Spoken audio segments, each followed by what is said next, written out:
Okay, ladies and gentlemen, welcome back from the morning coffee break. We'll move along now with Marc Rivero López. So, Marc, I'll hand over to you. If there's time for questions at the end, we'll take a few, one or two. If not, Marc is here for the rest of the day, and please feel free to approach him at any time with any questions or points that you'd like to make. Thank you, Marc. Thank you. Thank you very much. Welcome, everybody. Thanks for joining me. First of all, thank you very much to Activity to having me, and also for an issue I had. Guys, don't change your bag before you travel, because you can forget, as me, an adapter. So thank you very much for the people that set up everything. So my name is Marc. I'm working at Kaspersky and the Global Research and Analysis team, also known as GREAT. And my talk will be about how to apply, or why it's important to apply MITRE ATT&CK to analyze one of the major and funny topics nowadays, that is ransomware, because it affects everybody. So the idea is to go through the presentation to see an entire campaign analysis using MITRE, and then one cool report that we released for everybody, just to encourage you to read it, because you will learn a lot about how these cyber criminal groups are attacking everybody. So I don't know if you are a reader of the record. It's one of my sources to get news about news in the industry. And there is an interesting publication that they made in February regarding how much money were paid to criminals in 2021. And it's like a huge amount of money, to be honest, and meaning that we always know about the payments that were done, meaning that when a victim is affected and the ransomware is acting as a ransomware as a service group, the name and the description and probably the files, if the victim doesn't pay, it's uploading on those ransomware block sites, and then everybody is aware about the attack that they suffered. But we are missing an important piece here about all the attacks that companies are suffering, but all the contacts, for example, are made through email or Jabber or other platforms and are not published everywhere. So we are missing part of the information, but this some statistics that are collected by some peers in the industry regarding how much money are get paid to those cyber criminals. So I wanted to ask a question to all the audience. Are the ransomware attacks more complex than the APT campaigns? Who thinks ransomware attacks are more complex than APT? Hands up. Who thinks APT are more complex than ransomware attacks? Hands up. That's right, guys. So where do we have the problem then? I mean, if we are or the industry is fighting with APT groups in order to not let them to attack us, to get our information, to be offended by them. Why is the ransomware a topic that is all around the time around us, and every week we are observing in our telemetry victims that are affected by ransomware, and as well as you, of course, and if you are following this topic. And there is a topic that we always describe in the industry that is called the attack surface.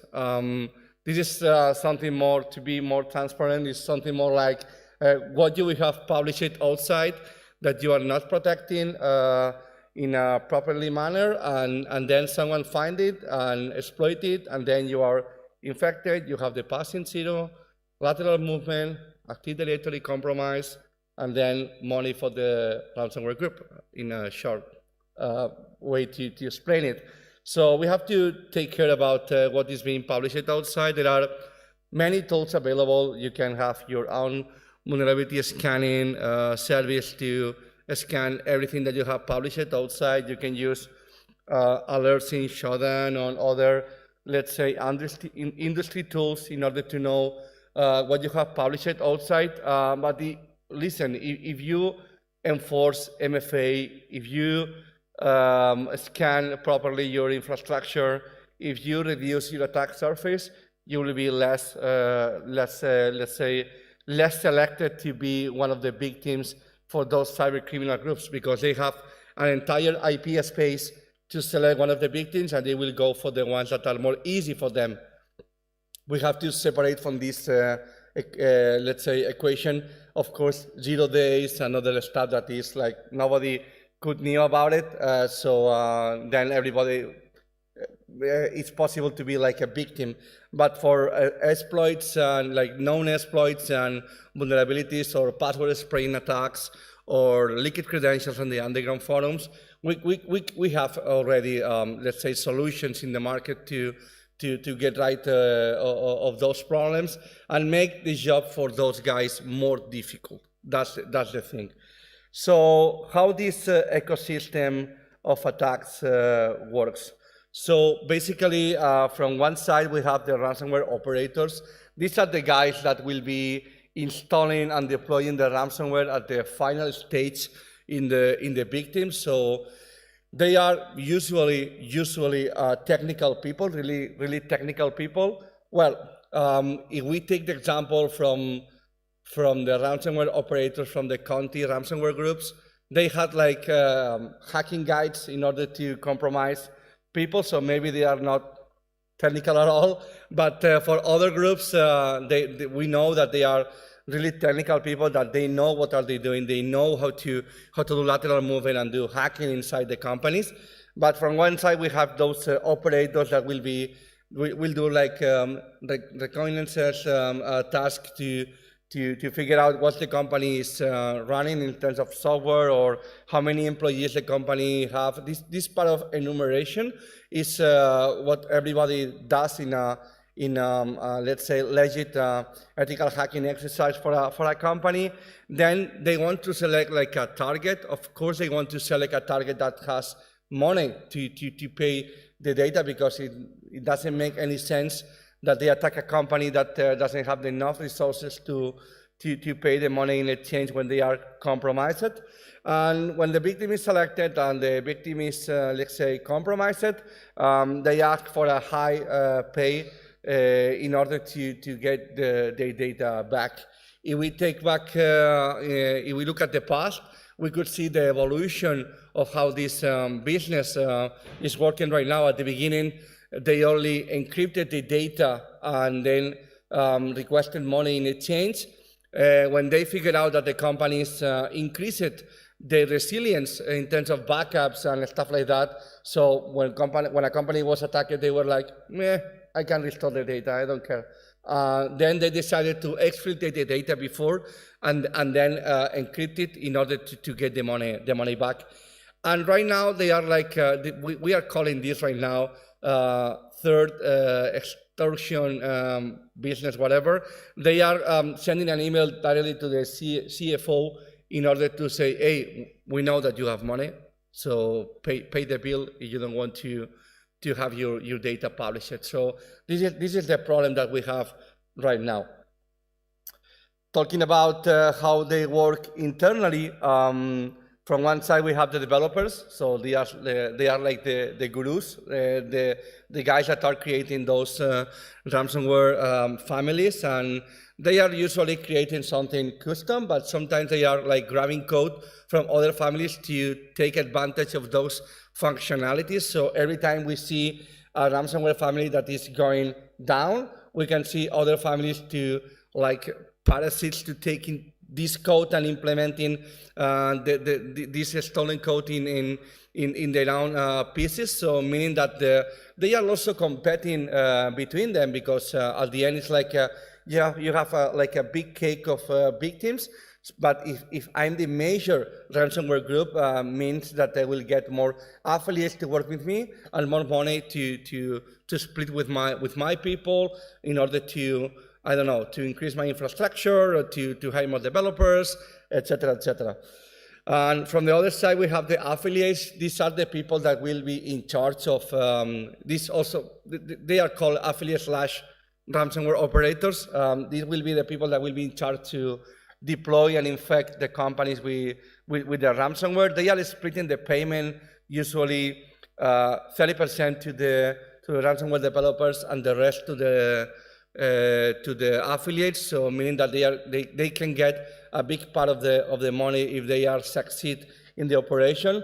Of course, inside of those rules, if we have an affiliate that is like, I don't know, if you remember, for example, the attack that the Colonial Pipeline suffered, of course, this affiliate, I'm sure they got another percentage in exchange because he managed to get like a big victim. So we could see also special treatment for affiliates that are getting a lot of victims. And inside this picture, it's not represented, but we also have what is called the initial access brokers. And these are cyber criminal groups that are compromising companies, getting the access to them, and then selling this access to other cyber criminal groups that they don't want to spend the time in hacking these companies. And they are also taking one part of the percentage of this money that the victim will pay after they are hit by a ransomware attack. And then on the other side, of course, we have the pure victims. So we can use MITRE to analyze. MITRE is like a framework that everybody uses nowadays.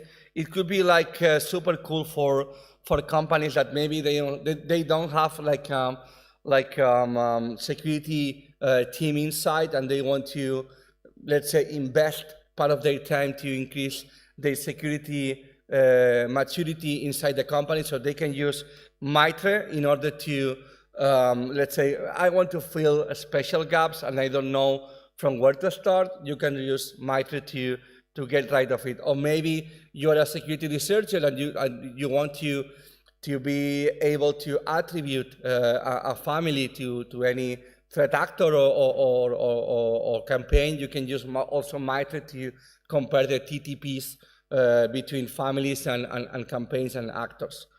So this is like the overview of the attack that I will be explaining. From one side, we have the criminal on the external perimeter. From the other side, we have the different ways where a criminal can compromise a company. He can do it through a compromised website or a spam campaign or doing vulnerability exploitation. On the other side, we have the first malware that will be deployed on the victim using Cobalt Strike or maybe Empire to do lateral movement, and then the stealer and the ransomware execution. So this is, I will explain like a real case that we had in Spain some time ago that we can now disclose details about it. And this is the page that the guy from the company got through an email, and he decided to open the link, and then he found out that this screen, like you have to update this your Google Chrome. Someone in the public can spot any difference between this page and the real one?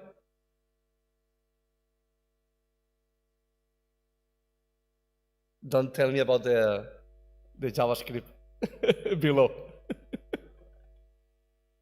The URL, right? The URL is like one of the differences. But I was like doing a public joke because there is no difference besides the URL and of course the message below on the alert that don't execute this file, because it was already, for the demo, it was already flagged by Chrome at that time. But when this campaign was started, this JavaScript file was undetected by mostly all the security solutions in the market statically. Then we have to talk about detecting this file dynamically in execution, in memory, whatever. But at that time, statically was fully detected by any security solution in the market. So the user decided to, of course, agree with the page, and then click on Update Google Chrome. He downloaded a file, and this file was downloaded that was highly obfuscated, and The downloader did several things in the system. First, it was checking if the system was a virtual machine, because they want to avoid to be part of a sandbox pipeline execution where we can later flag the file and then add the detection in our basis. So the money that they invest to create this fully undetected file, it will be lost. So they try to detect if the victim is worth or not to be executed. Also, the downloader checked if the C2 server was active, because imagine that you want to download the second payload, the second stage, and the C2 server is like unavailable, deactivated, whatever. So we don't need to do this callback if the command and control server is down. So basically, the downloader was doing several checks in the system before continue the execution. This was the code. If you open it with Notepad++ or whatever. And if you execute the JavaScript file, this is the callback that made to the server. It's interesting to note this post request to a GIF file, and then this content type application form URL coded. So, and also this A equal this ID. So they were able to identify how many victims or the victim that was behind this execution, because they want to track. If I'm a criminal, I want to have my own Google Analytics, right? I want to know how many victims I was able to compromise. So this was the callback. I made a search on that time. Okay, so, you can see it well. So I made a search at that time for a file called Chrome underscore and then positive +5 and txt file type.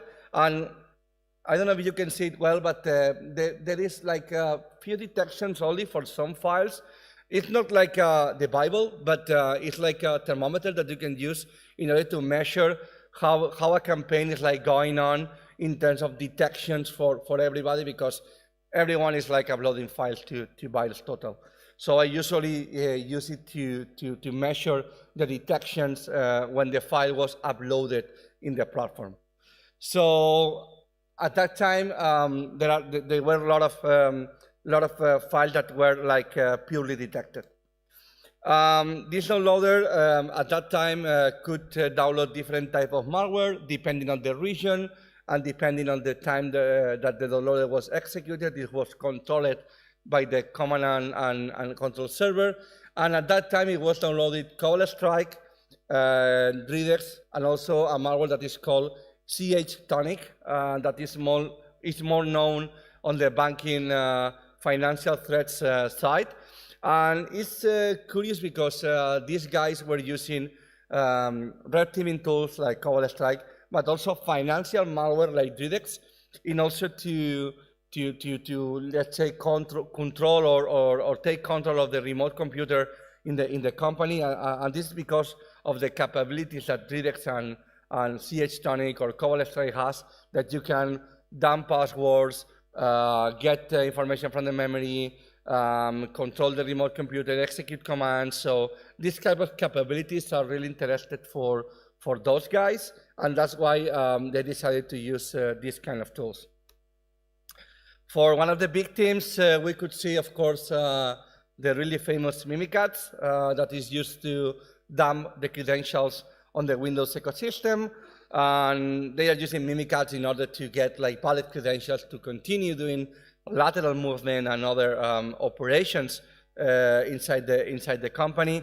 And again, I made a search at that time for all the AV industry that had Mimikatz on their detection name, and also with less than 5 positive. And I also was able to find files that were uploaded to VirusTotal at that time that had only few detections, meaning that the criminals are trying to protect also those red teaming tools in order to be, let's say, a stealth at the victim side. And so be careful with those things. And there are YARA rules that can, of course, scan and detect mimikatz in the memory. So use them, and not only like a static analysis to detect if a file is a threat or not.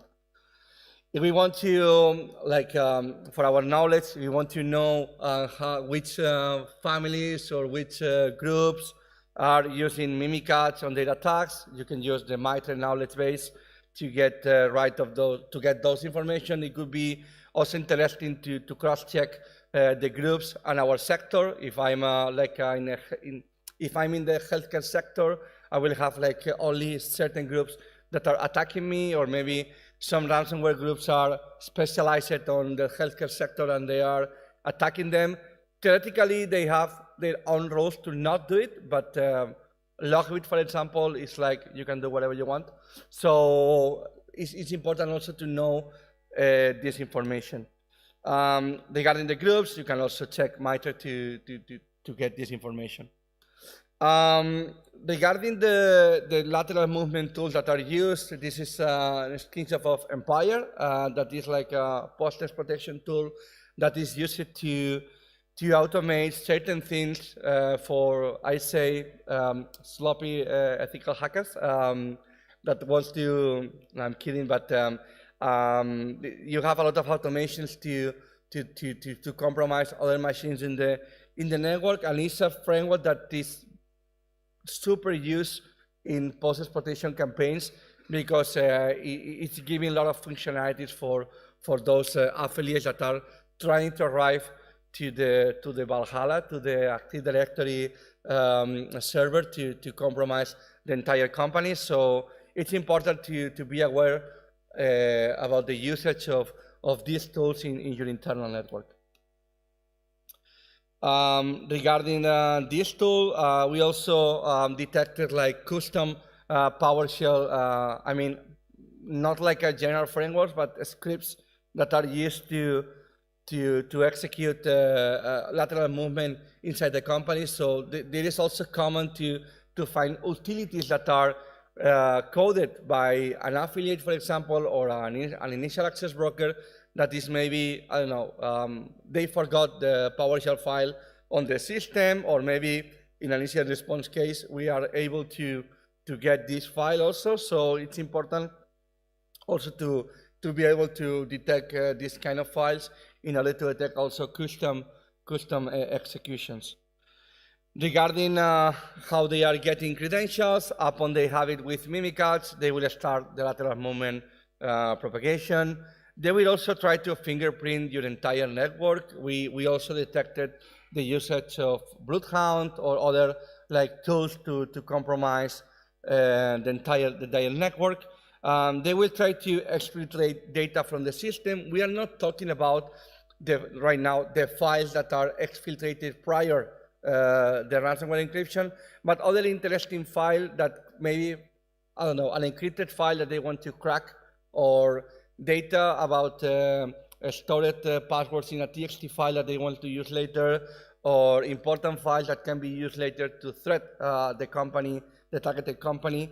Below in the image, you can see a PowerShell execution to download an additional PowerShell template file in the system, and also to configure a proxy inside the system, because sometimes they want to access to special places inside the network, and they have to proxify those connections in order to jump over the network to other places.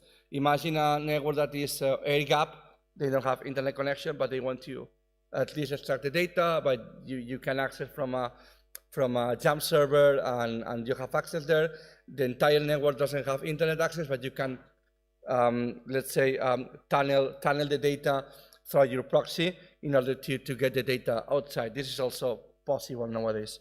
And the other image below is an Windows management instruction execution, where they are getting information if the machine contains Exchange or SQL processes running inside the system, to see, okay, could be this an interesting machine to attack.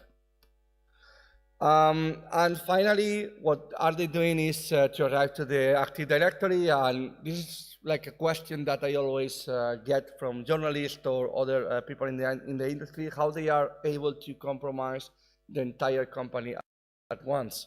And this is not another explanation that they are like creating a scheduled task as a GPO task in the Active Directory, and they are putting the binary in a sysvol folder.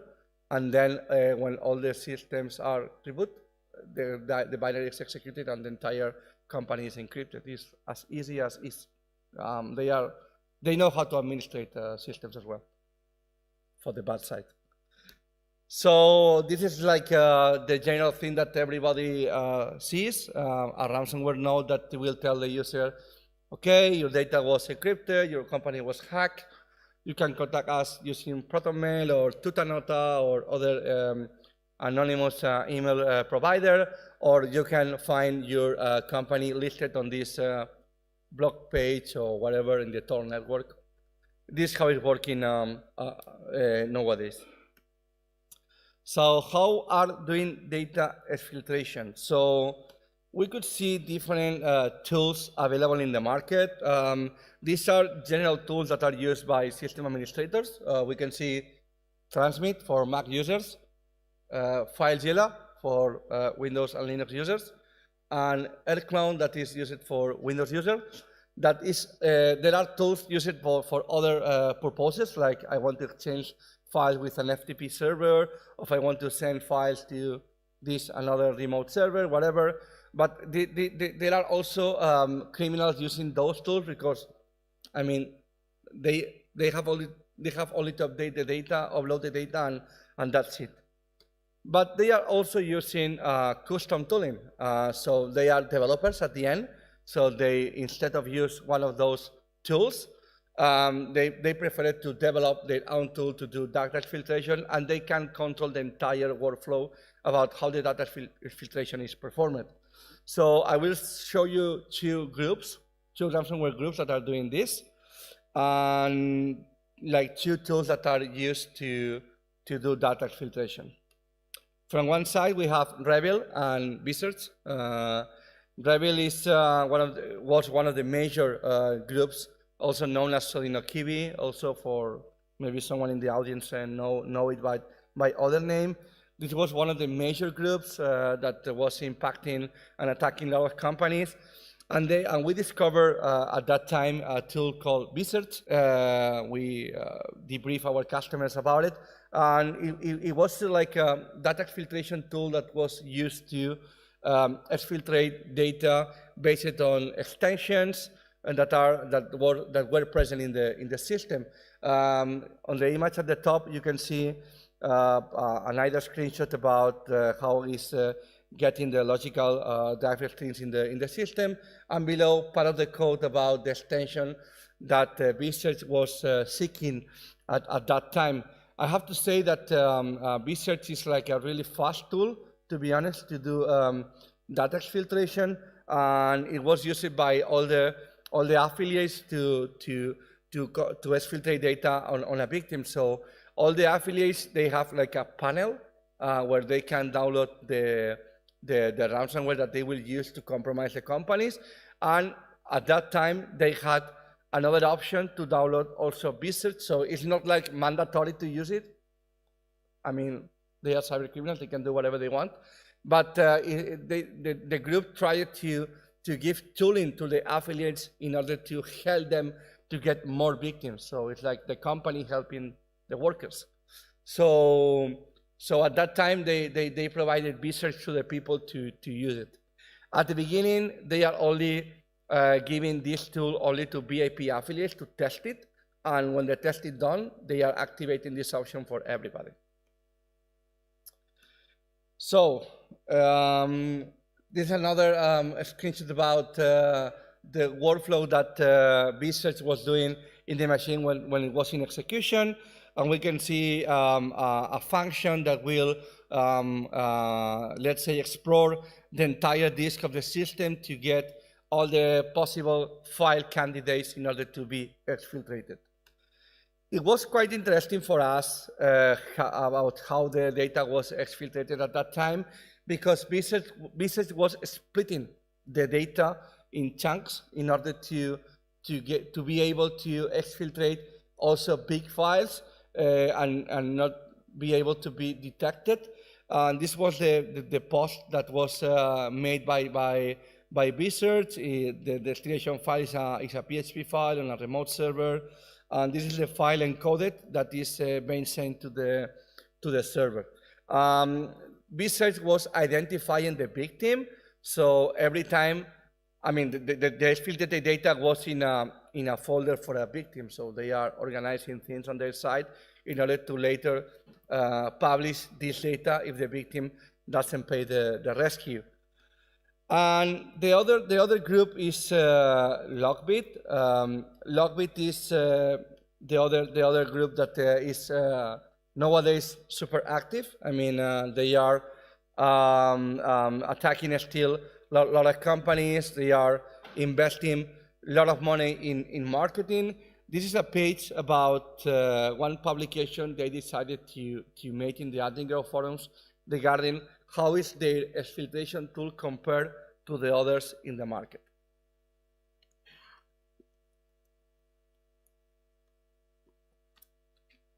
As you can see, they are the winners, right? They are the winners about compared to other tools in the market. As you can see, they compared like the most used tools by affiliates. So they decided to check, hey, this tool is used, not, should we compare it or not? And they were discussing internally about which tool they should compare. And their marketing team was creating this table description to showcase all the affiliates. This application for the affiliates, like, listen guys, if you want to get a lot of money, you have to work with me. At the end, there is no like infinite number of affiliates in the market. So if they get all of them, means other groups they will get less victims, less money, and they will get more money and more victims. So they have to also excite other affiliates to work with them. When we analyzed the campaign at that time, we figured out that the tool created by Lockbit developers contained a lot of code ported from Lockbit. This is our KTAE, our threat attribution engine that we use, we and our customer use to compare and extract attribution based on the static code analysis. And as you can see at that time, the 32% of Lockbit was present in the Stelbit code, and this is like quite funny because they are like a developer team, right? They are taking advantage of the code that they already did. And Stelbit was, they had like a pool of IPs that they use to send the data to the remote server. This is an example about using fake DNS on Remux on my left side, and also Stelbit running in debug mode. You have to select a special option to activate it to see, because they sometimes are releasing debug samples in order to test those samples in real environments. So they want to know if what they created is working on a real system. So sometimes we can see debug compilations. But in this case, a Stelbit that is still used nowadays, the sample contains like a pool of IPs that the sample will try to contact, and when he finds like an available IP, he will send the data, exfiltrated data outside. I have to say, after analyze them, that they have probably the fastest tool in the market. I mean, it's faster than the research, and it's faster than other tools that we find, other custom tools that we find in the market that is being used by ransomware cyber criminals groups. So, for the question, what we can do? Part of the team was part of the let's say the workforce to create one report that we released publicly for everybody, so you can download it, you can explore it, you can ask questions if you want, and we released this for free for everybody. And this is an analysis of multiple ransomware groups that are available outside, and this is a drill down about all the TTPs. This is quite important because of what I explained before. You can use TTPs to take advantage about which defense I have to apply in my company, or in which TTPs I should focus if I'm a researcher to continue discovering more activity from these guys, or if I find raw data and I want to extract attribution based on the TTPs, I can use MITRE to do it. So on my left side, you can see groups. It's Counter Ryuk, it's PISA, it's Hive, Lockbit, Ragnar Locker, Black Byte, Black Cat. These are like the major groups that we had at that time. And this is like the drill down of ransomware TTPs that we extracted. So the report is called Common TTPs Ransomware, Kaspersky, in Google. You will find it. And it's like, I think it's 40 pages report about the TTPs described for all of those groups. And the latest slide, who knows this pyramid of pain? Who know it?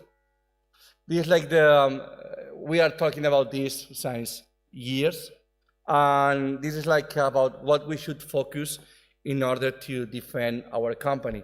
So if you want to take a look about hash values, we can change this hash value in 5 seconds, adding zeros or any number at the end, and then the hash will change. If you want to focus on IP address, the guy will just change to another IP address space, or he will use compromised websites. It's something to take care of, but it can be changed easily. When we talk about domain names, this is like something more important, because if you have hard-coded a domain name in a sample, you have to release another sample, because if we deactivate this domain name, it means that you cannot use it anymore. So it's something that it's more important to flag it and block it. If we go to network artifacts, it's something that is more complicated also to block. If we go to tooling, at the end, behind these campaigns, they are humans, and I'm comfortable working with Mac. I'm comfortable not bringing my adapter to a conference. So it means that it will be hard for me to change to another operating system, to another tool, to another tooling. So it will be something hard for them to change. So it's something that if we identify it, it means that we will be able to track them mostly all the times. And also TTPs about how they are acting. Every time that they are compromising a victim, they are getting, I don't know, the credentials, they are spawning different processes, they are contacting by email, they are doing whatever they are doing.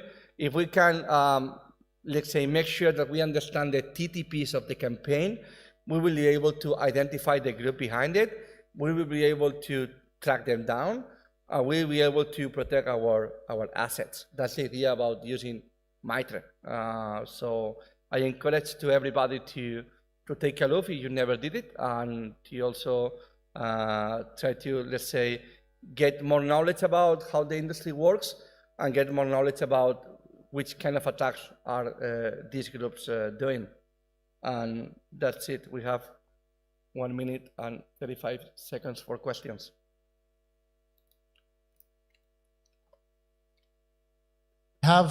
Sorry, does anybody have any question at this time for Marc related to his topic? As mentioned, Marc will be around for the rest of the day and tomorrow, so you can just go along during breaks anytime. If tomorrow I'm not here, I have 2 colleagues here that will be able to reply any question. So no worries. Okay, nothing at this time. So, Marc, thank you very much. Thank you very much, guys.